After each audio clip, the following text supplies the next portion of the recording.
한 4, 5년 전부터 기독교 보수 세력이 흑화되면서 우익화되고 있다. 똑같아요. 교회하고 언론이 지금 망해가는 코스가 거의 뭐 똑같습니다. 왜냐하면 개신교가 살아남는 자기 나름대로의 생존법입니다. 공포, 그다음에 혐오, 배제. 불교 천주교는 어쨌든 정부의 감염 예방에 대해서 협조적입니다. 예. 그러면 개신교하고 차이점 뭐가 있을까요? 이명박의 예. 서울을 하나님께 봉헌하자. 봉헌한다. 예. 그 운동을 가장 먼저 시작하고 열렬하게 주창했던 사람이 황교안 대표. 거기에서 심부름 행동대장을 하던 사람이 전광훈 목사죠. 8.15 집회에서는 성조기하고 일장기가 등장했어요. 광복절에 일장기가 왜 등장하는지는 도저히 이해가 안 되는데. 네 번째 시도에서 전광훈 목사는 아예 극우 보수 세력과 손을 잡아버립니다. 미리. 예. 내가 표를 갖고 있으니까 나를 보수 정당에 끼워주시오. 반공을 국시로 삼는 한국의 그 남한 쪽 정권하고 결국 공산당한테 뒤통수를 맞고 쫓겨내려온 기독교 세력하고는 뭉치게 되는 거죠. 이동희 뉴스 정면승부 2부 시작합니다. 매주 월요일 2부는 변상욱의 눈 시간이죠. 라디오 시사의 눈을 뜨게 만들어드립니다. 변상욱 앵커 나왔습니다. 어서 오십시오. 예, 안녕하십니까. 예, 변 앵커 오랫동안 한국 교회 개혁의 목소리 내오셨던 분인데 예. 최근 어떻습니까? 지금 많은 국민들로부터 비난 여론이 교계에 빗발치고 있는 것 같아요. 아무튼 그 한 4, 5년 전부터 기독교 보수 세력이 보수는 뭐 얼마든지 인정할 수 있고 보수는 또 어떻게 보면 기독교의 나름대로 중요한 한 가치이기도 한데 흑화되면서 우익화되고 있다. 예. 그것도 또 극우화되고 있다. 그다음에 행동주의로 나가면서 정치 투쟁을 이제 도입하고 있다라는 부분에서 보수 기독교가 극우화되는 그 계보도까지 그려가면서 그 나름대로 교회 지도자들한테 누누이 부탁을 드렸는데 정광훈 목사하고 거리를 좀 두십시오라고 그렇게 강연을 하고 다녔는데 결국 이제 이런 일이 터졌는데 똑같아요. 교회하고 언론이 지금 망해가는 코스가 거의 뭐 똑같습니다. 왜냐하면 신뢰와 도덕을 바탕으로 예. 존재해야 되는 기관들인데 그게 무너지고 있는 거죠. 방금 그 대형 보수 기독교 말씀하셨는데 예. 과거에도 대형 교회 목사들이 좀 망을 많이 했습니다. 예. 쓰나미가 온 것은 하나님을 믿지 않았기 때문에 그런 것이다. 뭐 그런 거. 예. 여러 나라 이름을 대면서 그 나라가 가난한 것은 교회가 안 들어갔기 때문이다. 뭐 이런 것들. 예. 그러다가 이번에 이렇게 코로나19 감염발이 시작됐고 또 이런 와중에도 불구하고 현장 예배를 하겠다고 강행하겠다고 이야기하고 있고 개신교에 대한 혐오로까지 지금 번지고 있는 실정이기 때문에 예. 이걸 그 개신교의 어떤 위기 상황 아닌가 다르게 말하면 지금 말씀하신 거는 이제 개신교가 살아남는 자기 나름대로의 생존법입니다. 그게 뭐냐 하면 공포, 그다음에 혐오, 배제 이걸 무기로 해서 쓰는 거거든요. 예. 어딘가에 적을 설정해 놓으면 이쪽에 단결력이 더 강해지는 거고 거기에서 엄청난 쓰나미가 우리한테로 몰려온다 그러면 이제 공포에 의해서 또 더 뭉치게 되는 거고 항상 누군가를 겨냥해서 배제시키고 혐오스러운 존재로 만들어 버려야 자기네들의 어떤 결속력이 강해지면서 힘을 더 모을 수 있으니까 그 방법을 흔히 썼던 거죠. 그게 이제 예를 들면 이슬람, 무슬림이라든가 그다음에 뭐 동성애자, 성소수자도 그렇고 그다음에 어떨 때는 뭐 북한의 정권, 괴뢰 정권 이렇게 설정을 하기도 하고 했는데 그 방법이 이것도 쓰고 저것도 쓰고 계속 쓰다 보니까 잘 안 먹혀요. 그러면서 계속 모양을 바꾸어 가면서 새로운 의제를 던져내죠. 근데 그때마다 조금씩 먹히는 것 같지만 나중에 보면 그게 늑대 소년처럼 돼버리는 거예요. 늑대가 옵니다. 늑대가 나타났습니다는 양치기 소년처럼 되는 거니까 결국 민도가 낮으면 모르는데 이제 민도가 엄청나게 높아지는 상황에서 시민의식이 그걸 용납하지 않는 거죠. 네. 예배는 우리의 목숨이다. 그렇기 때문에 버릴 수 없다. 예. 교회란 어떤 거냐라고 할 때 예. 교회는 모든 생명을 가진 존재들의 그 자체가 하나씩의 교회입니다. 예. 그리고 그 존재들이 서로를 위하고 서로를 뭐랄까요 떠받들면서 함께 소통하고 교제를 나누고 관계를 맺는 것이 또한 교회고 그런 사람들이 하나의 어떤 한 곳에 모여서 예배를 보자고 하는 게 공예배가 되는 거고 그게 공교회라는 게 되는 거거든요. 그러니까 하나님과 일반 생존해 나가는 생명체들과의 관계 속에서의 교회가 아니라 한 어떤 공교회의 바탕이 되는 건물 위주 또는 조직체 위주로 교회라고 자꾸 설정을 하면서 교회에겐 자유가 있다. 교회를 왜 침략하고 침범하느냐부터 시작해서 교회 하는데 그건 교회가 아니라 교단과 교단에 속해 있는 교회 당들을 얘기하는 거고요. 거기에서 그 시스템에서 일하는 그 직책을 갖고 있는 교직자들을 얘기하는 겁니다. 그런데 그건 어떤 의미에서 보면 뭐 저는 교회가 그것만은 절대 아니다. 그거는 교회의 아주 작은 한 부분이라고 생각을 하죠. 그러면 모여서 예배하는 것을 포기할 수 없다라고 끊임없이 얘기하는 진짜 이유는 어디에 있는 겁니까? 진짜 이유는 어떤 종교 집단이든지 마찬가지지만 계속 모이고 그 종교가 갖고 있는 이념 체계를 주입시킨 다음에 그걸 머릿속에 계속 새겨 넣어야 되는데 모이지 않으면 흐릿해집니다.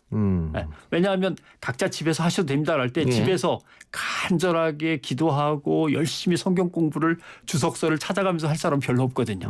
그러니까 결국 교회에 나와서 다그치고 몇 번씩 재차 확인을 받고 하면서 남들 이걸 그루밍이라고 하기도 하고 세뇌라고도 하겠는데 그런 작업을 거치지 않으면 교회가 약해지고 결속이 약해지면 헌금도 덜 들어오고 여러 가지 어려움이 있죠. 뭐 그런데 영원히 예배를 모여서 하지 말라는 게 아니고 당분간만이잖아요. 그리고 제가 생각하기엔 상식적으로 감염이 이렇게 확산되면서 바이러스가 번진다면 내 교회 교인들을 어떻게든 보호하기 위해서 목회자들이 먼저 나서서 우리 교회 교인들은 집에 가만히 이 시간에 있으십시오. 밖에 어디도 나가지 말고 이래야 되는 게 정상이 아닐까 싶어요. 지금도 그런 교회들도 많이 있습니다, 사실. 많죠.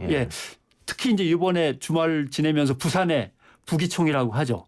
각 지역마다 기독교 총연합회가 있는데 부산 지역권은 부기총이라고 합니다. 부기총에서 우리는 결사 반대다. 왜 교회가 예배를 모여서 못 보게 하느냐라고 성명서를 냈다는데 사실 그것도 동의를 못 거둔 겁니다.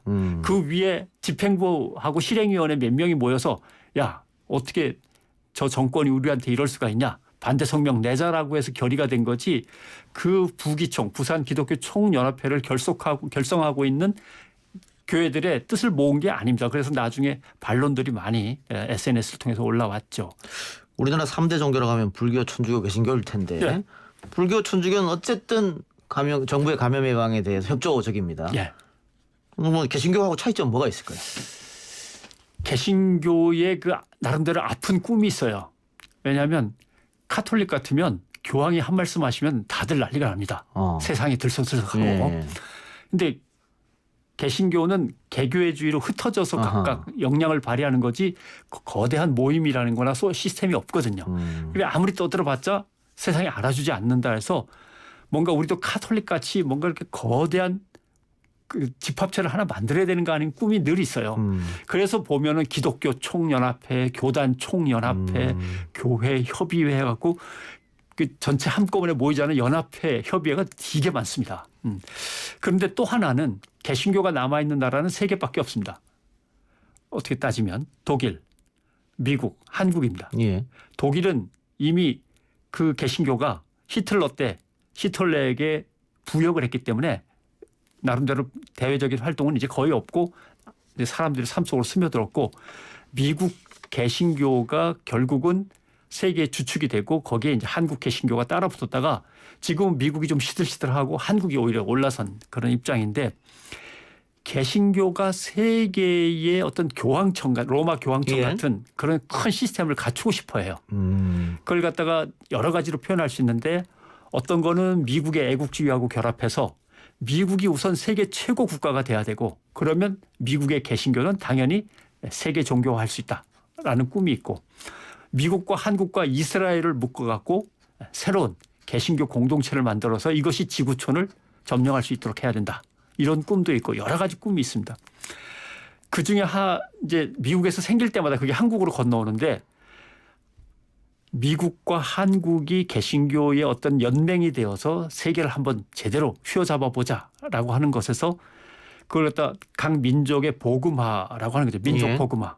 민족 복음화는 너무 거창한 꿈인데 그걸 밟아나가기 위해서는 각 도시들부터 먼저 하나님의 것으로 만들어야 된다. 그게 성시화 운동입니다. 기억하실지 모르겠지만 이명박의 서울을 하나님께 봉헌하자. 봉헌한다. 예. 그리고 그 운동을 가장 먼저 시작하고 열렬하게 주창했던 사람이 황교안 대표입니다. 그래서 황교안 대표의 그런 기독교적 열망과 그다음에 이제 기독교 보수 세력의 열망이 꿈이 됐고 거기에서 심부름 행동대장을 하던 사람이 전광훈 목사죠. 그 중에 한 사람이. 자, 그럼 어쨌든 불교하고 천주교는 쉽게 얘기하면 또 중앙 집권식이기 때문에 예. 명령이 다르다. 명령이 예. 통합니다. 야, 우리는 중단하고 일단 대면을 하면 안 되고 비대면으로 가자 그러면 통하는데 개교회는 각각 다릅니다. 각각 다르니까 알겠습니다. 그건 알겠고. 자, 아까 우리가 정청래원하고 그 미래통합당 이야기도 했습니다만 일단 정광훈 목사한테 비난 여론이 쏟아지고 있기 때문에 미래통합당이 선긋기 하는 모습을 보입니다만 보수 언론 그리고 극우 정치권 또 보수 개신교교 지금까지는 뭐 아까 이명박 전 대통령 황교안 대표 얘기도 했습니다만 거의 서로 밀어주고 끌어주고 이런 모습을 보였었지 않습니까? 그래서 지난 8.15 또 집회에서는 성조기하고 일장기가 등장했어요. 광복절에 일장기가 왜 등장하는지는 도저히 이해가 안 되는데. 이제 설명을 드리면 좀 복잡하긴 합니다만 개신교가 엄청나게 팽창해 나가다가 끊깁니다. 왜냐하면 갑자기 김대중 정권과 노무현 정권이 들어섭니다. 진보 정권이. 그러면서 기득권이 안 통합니다. 그리고 그 새로 이제 자유롭게 된 언론들로부터 공격을 받죠. 그래서 그걸 잃어버린 10년이라고 생각을 합니다. 기독교, 개신교 보수 세력은. 그 다음번에 절대로 진보 정권이 만들어지면 안 되겠다라고 해서 몸부림쳤던 게 노무현 정권 말기에 시작된 뉴라이트 운동입니다. 그 뉴라이트 운동의 전국 책임자가 김진홍 목사입니다. 그래서 결국 뉴라이트는 성공해서 이명박 박근혜로 이어지죠. 근데 문제는 이명박 대통령이 됐는데 기독교를 엄청나게 챙겨줄 것 같았는데 안 챙겨줘요. 왜냐하면 대통령은 균형을 맞춰야 되거든요. 그죠? 형평성을 그래도 어떻게든 가지고 가야 되니까. 그래서 이명박 대통령 시절에 아예 기독당을 만들어서 국회로 진출하면 될 거 아니냐.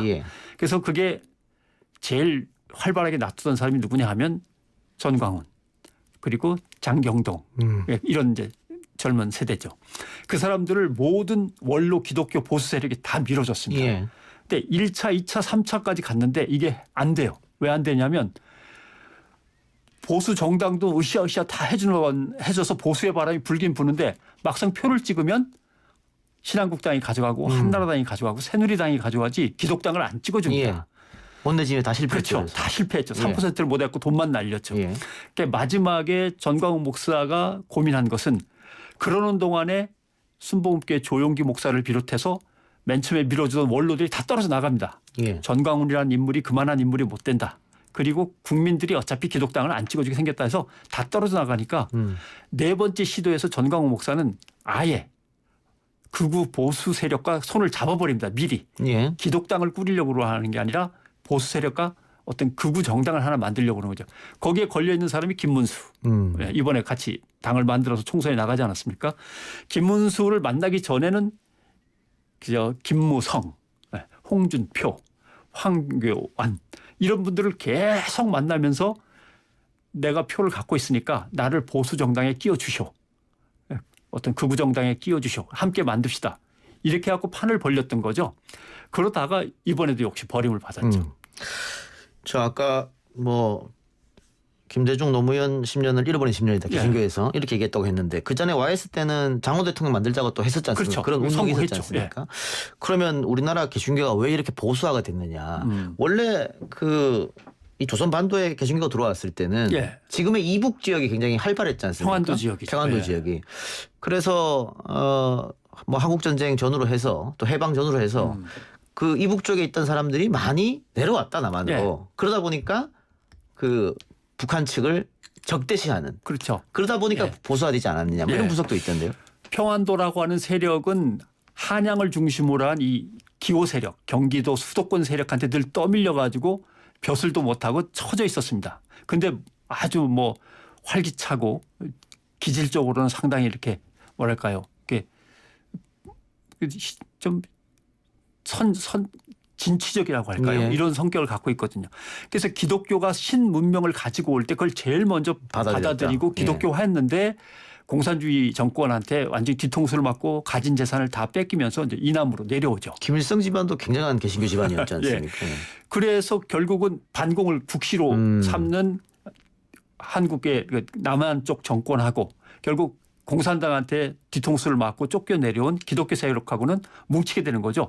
그다음에 거기서 이제 서북 세력이라는 세력이 결집을 하고 그 서북 세력을 정치 권력이 이용을 하는데 그러면서 기독교는 계속 보수화되고 그러다가 그 세력이 이북에서 내려온 세력이 나이가 들면서 쇠퇴하면서 그걸 누구한테 넘겨주냐면은 정치적으로 색깔이 비슷한 TK 쪽으로 넘어갑니다. 예. 그러면서 그 정치적 색깔이 유지되는 거죠.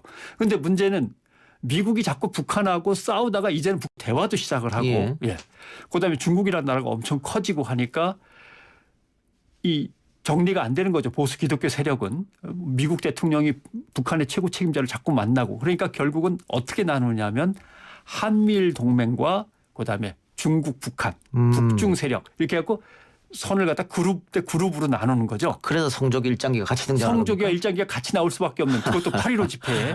그러니까 미국이 우리한테 기독교를 전해주고 일본은 우리를 침략했던 나라인데 그 둘이 만나서 동맹을 맺어버리는데 우리는 미국을 갖다가 사대주의처럼 섬기고 있으니까 결국은 미국에 동화되면서 일본을 거기다가 붙여가지고 이제는 한미일이라고 하는 새로운 가치를 내세우고 있는 거죠. 예.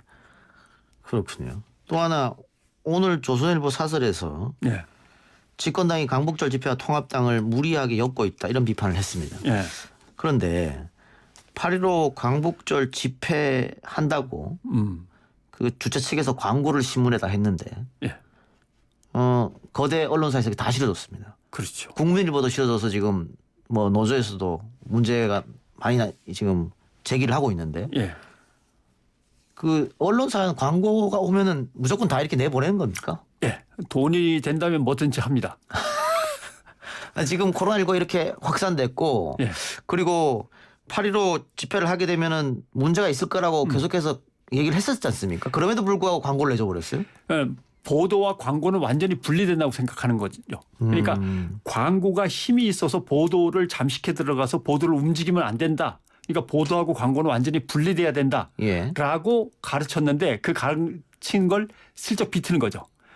보도는 보도고 광고는 돈 버는 작업이니까 돈 버는 작업은 보도하고 아무런 관련 없이 할 수 있다라고 하는데 그 광고에 사회를 왜곡하거나 아니면 감염병을 갖다 확산시킬 수 있는 상당히 위험한 광고가 들어온다 하더라도 보도와 광고는 가치적으로 완전히 분리돼 있다고 스스로를 갖다 속이면서 광고는 얼마든지 집행을 하죠. 그런데 광복절 집회를 광고를 해서 결국은 많은 사람들이 모였고 그게 집단 발병의 원인이 됐다라고 한다면 그 광고를 실어준 언론사도 무언의 어떤 책임을 느껴야 되는 거 아닙니까? 있죠. 그러니까 항상 그 보수 언론은 나름대로 진보 정권이 들어섰을 때 그걸 흔들어야 되는데 직접 나서서 깨기가 어려우면 이게 과잉 대표되는 누군가를 만들어요. 그게 뉴라이트 또는 엄마 부대 또 흔히 우리가 은발의 늑대들이라고 부르는 그 머리가 하얀 할아버지들 노인 부대들 그다음에 이번에는 이제 극우 보수 세력들 중에서 기독교 세력들을 갖다가 과잉 대표시키는 거죠. 그래서 밀어내서 그 사람들이 심한 말과 심한 행동을 하게 하고 그것을 봐라 국민 여론이 저렇게 나쁘다라고 정치 쟁점화 시키는 거죠. 그러면서 이제 정권을 흔들고 그러면서 자기네들은 이제 뒤에 빠져서 안전하죠. 이때 이제 전광훈 목사가 탈이 생기니까 선을 긋는 거죠. 우린 그렇게 친하지 않았다. 이게 아주 편리한 방법을 늘 쓰죠. 전광훈 목사가 지금 병원에 입원 치료 중이면서도 각종 유튜브 또 언론과 인터뷰도 하고 하던데 앞으로 전광훈 목사는 어떻게 나갈 거라고 보십니까? 일단은 보수 세력 중에서 보수 정치 세력, 보수 언론만 놓고 본다면 완전히 팽시킬 겁니다. 완전히 팽시킬 거고 전광훈 목사는 일단 다시 나왔을 때 그 교회의 문제인데 아마도 완전히 정치 세력화하지 않을까라는 생각을 하게 되고 그게 아니라면은 나름대로 어떤 상당히 뭔가 정상적이 아닌 기독교 집단으로 한쪽에서 뭔가 좀 광신적인 어떤 행태를 계속 이끌어갈 건데 사회에 더 이상 전염되지는 않을 거라고 봅니다. 이제는 어느 정도 종말은 맞았다고 봅니다. 한쪽에서는 정광훈 목사를 키워준 건 이 정부 아니냐 이런 주장도 있어요. 그 주장에 대해서 어떻게 보세요? 현 정권이요. 예. 뭐 어떻게 보면은 그것도 일리는 있는 말입니다. 왜냐하면 한쪽의 힘이 강해지면 그 반대 대적하는 세력도 자동적으로 힘을 키우게 되는 거거든요. 예. 그래서 실제로 진보 정권이 나름대로 힘을 가지면 그 반대하고 있는 또 다른 적대적인 세력도 나름대로 힘을 계속 끌어모으고 결집하게 되는 거니까 그렇게 따진다면 그 말도 일리가 있지만 사실은 어떻게든 지금의 정권을 흔들어 보려고 보수 세력들이 힘을 몰아주고 한 결과가 지금의 전광훈 목사지 1차, 2차, 3차 전혀 다르다고 봅니다. 예, 알겠습니다. 오늘 시간이 여기까지네요. 지금까지 변상욱의 눈 변상욱 앵커였습니다. 수고하셨습니다. 고맙습니다.